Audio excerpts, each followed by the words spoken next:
world's elite leaders gathering for the United Nations General Assembly in New York this week.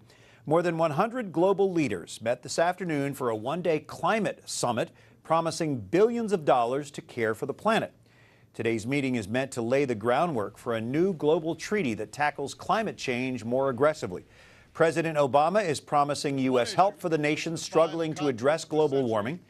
Other world leaders at the summit pledged $5 billion to make the planet more sustainable. And the UN Secretary General is challenging them to put the globe on a new course. Climate change is a defining issue of our age. It's a defining our present. Our response will define our future. More than 150 companies set a deadline to end deforestation by 2030, and the EU is vowing to cut its greenhouse gas use. Dan Misleh is Executive Director of the Catholic Climate Covenant, and within parts of the church, the phrase environmentally friendly seems to have turned people off. Is there a rough definition for us as Catholics to environmentally friendly? Well, how about stewardship of the earth? I like that. Stewardship of creation. I think that's what we're really talking about. That's key. So how do you think this misconception came about, especially among Catholics themselves? Well, I think, environmentally friendly has cultural meanings, it has political meanings. And I think what we need to do is shift away from those kinds of words and talk about what the Pope has talked about, which is protecting creation, protecting the environment for the good of all. I remember one commentator when Benedict XVI was Pope, and he was wearing green vestments for ordinary time. They said he was a green Pope. This is not something new to the Catholic Church, is it? This stewardship of God's creation, this has been going on for centuries. No, that's right. And that commentator who said he's a green Pope, well, he was wearing green vestments because it was ordinary time. Yes. But anyway, yeah, no, this is not new. This goes back, to Genesis. Earth Day goes back, 42, 43 years. We go back much longer than that. This is part of who we ought to be as people of faith.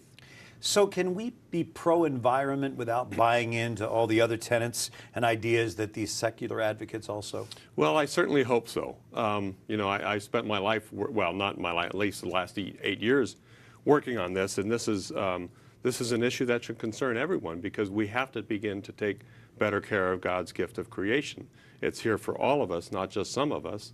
The scientists are telling us that we're putting too much CO2 in the atmosphere, which is warming the planet, which is creating, a situation where there are people literally dying because of the warming planet. If you're a farmer in Africa, working some, very marginal land, the rains don't come soon enough, or they come too heavy, you could starve to death. This is not a situation that's just something to feel good about. In Genesis, God gave dominion to man over his creation. That doesn't mean we were given permission to abuse it. That's right. That's right. It means that we're supposed to be caretakers. How vocal is the Catholic Church on the environment? Well, I think it's as vocal as it is on a number of issues. Maybe not quite as much. We don't hear quite as much about it. But look, St. John Paul II wrote a statement on the environment, his World Day of Peace message in 1990. The Catholic bishops followed that with their own statement in 1991. And in 2001, the Catholic bishops in the United States wrote a letter on climate change. This is not something that they're coming to lately. It's been, they've been at the forefront of this for quite some time. Pope Francis does speak out on the environment. In fact, let me just show you a quote of his. He says, "Creation is a gift. It is a wonderful gift that God has given us so that we care for it and we use it for the benefit of all, always with great respect and gratitude." That really sums up this idea of good stewardship. Is he making this a greater priority than any of his predecessors, or is it just continuing the string? Well, it seems to be continuing the string, although there is this rumor out there that he's writing an encyclical on the environment, which is the first ever, so that would certainly bump him up a notch. But he's certainly following consistently with both St. John Paul and Pope Emeritus Benedict in this line. I mean, it's not something new. Why did you find the Catholic Climate Covenant, and what does your group actually do? Well, I actually started this organization because I was concerned about the future for my children, knowing what climate change is all about.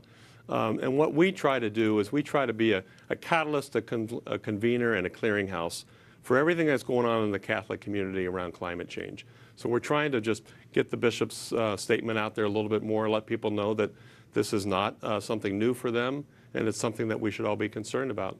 It is an important message. Dan Misleh, Executive Director of the Catholic Climate Covenant, thank you for sharing that message with us tonight. Thank you, Brian. Appreciate it. And we thank you for joining us tonight for EWTN News Nightly. Until tomorrow, like us on Facebook, follow us on Twitter, watch again anytime you like on EWTN's YouTube page.